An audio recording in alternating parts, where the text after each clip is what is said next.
You know, I never had high hope for a limited unit being OP, as in seasonal limited unit like Holiday and Christmas. When was the last time a summer or Christmas unit was extremely strong in meta? Until that is this year in JP that we also got two unit that is very strong and meta, but Global is 1 year behind, so you guys have to get to mediocre summer unit before you get the two OP summer unit next year. The summer unit for this year is Bargello and Tatloch. They both swapped the job and now they're both at the beach.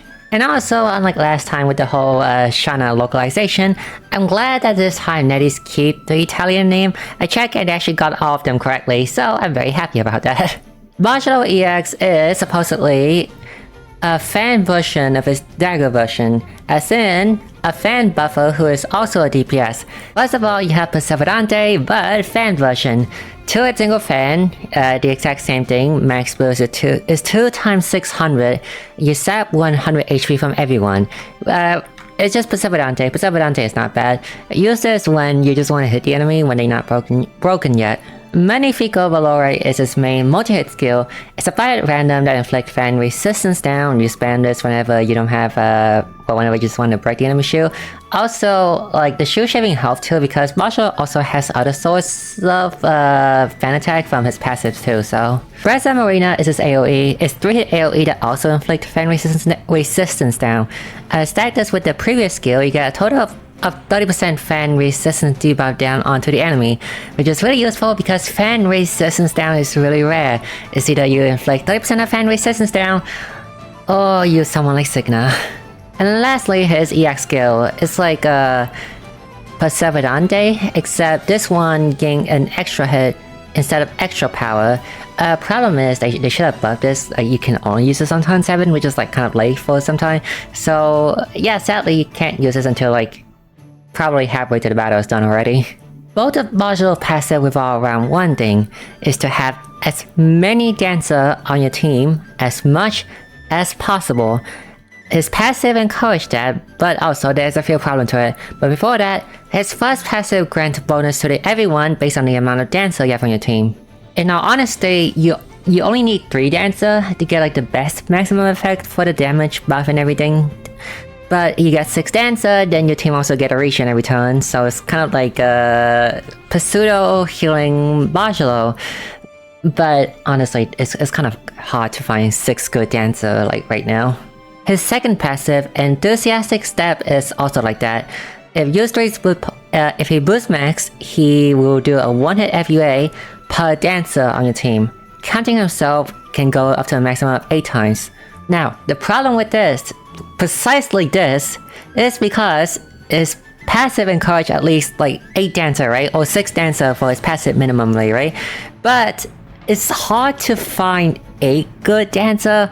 Like, it's really hard. Like, beside Bargello, I can think of like Signa and then like maybe other dancer, but right now we have Bargello, you have Signa, and then you have Agnia, and then like after those 3 you kind of go down and you just like pick other not so meta dancer just to fulfill the dancer requirement, and that's not a good thing. Running extra not meta unit just for the sake of filling out this passive, both passive, is not worth it. If this passive was cutting down to just 4 dancer only to 2 hit per 1 dancer, this will be so much better because you don't have to run 4 extra useless fan units, so. And even now in JP, there's a different problem in that.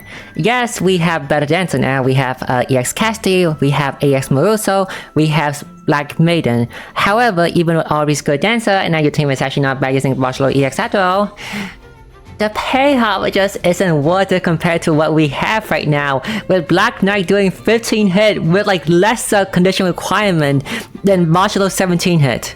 So overall, it's not worth it to run 8 dancer, or 6 dancer even in that regard. If Bargello requirement like was only requiring 4 dancer maximum to cap out all his benefit from his passive, right? He would be so much better, and that was the buff I wish he got, but he did not get that type of buff. So he's not that good, sadly. And finally, he has his ultimate named Girasol, which is a sunflower in Italian. Also, this ultimate kind of looks like a flashbang. Like, you like how it's just like normal color, and boom, suddenly bright sun. So yes, we do warn that the visual when using this ultimate might be slightly too bright for your eye. This ultimate grants everyone buff and also 100% potency up. Now I will list you one biggest problem with this ultimate. Bargello himself does not benefit from this potency up.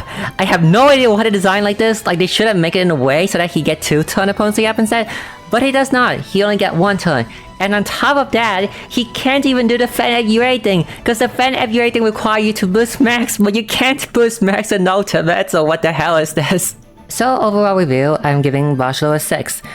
Comparing to his dagger counterpart, he's not that much different.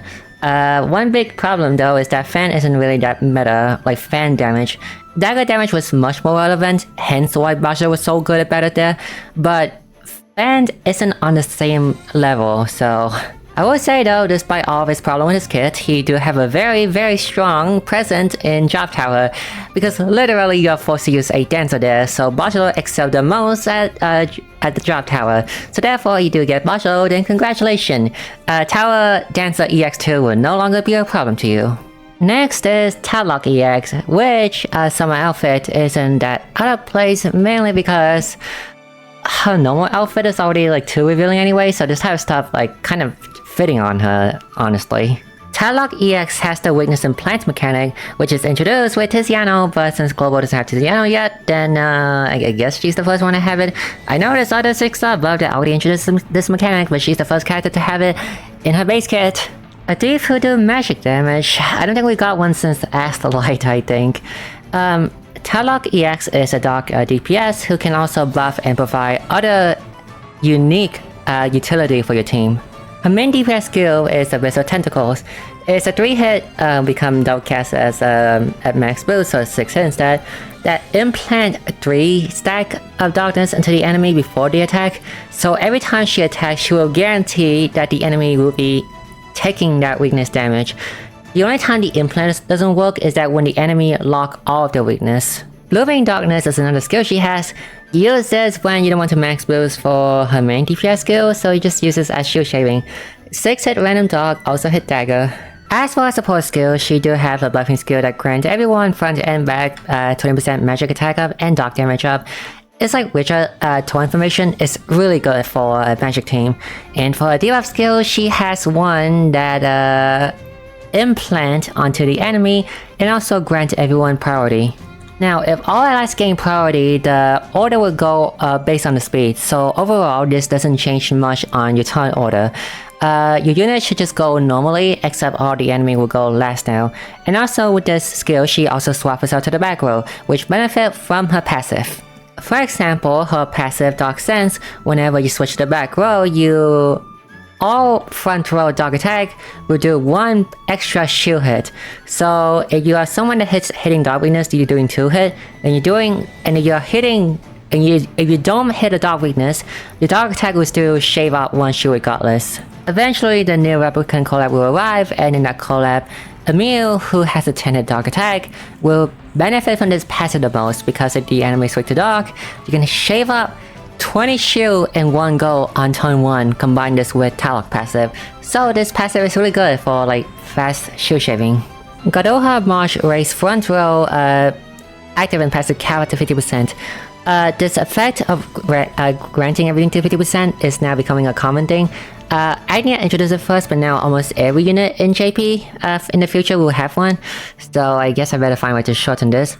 But overall, it's a good effect. It's just essentially your buff will now buff more and you will deal more damage.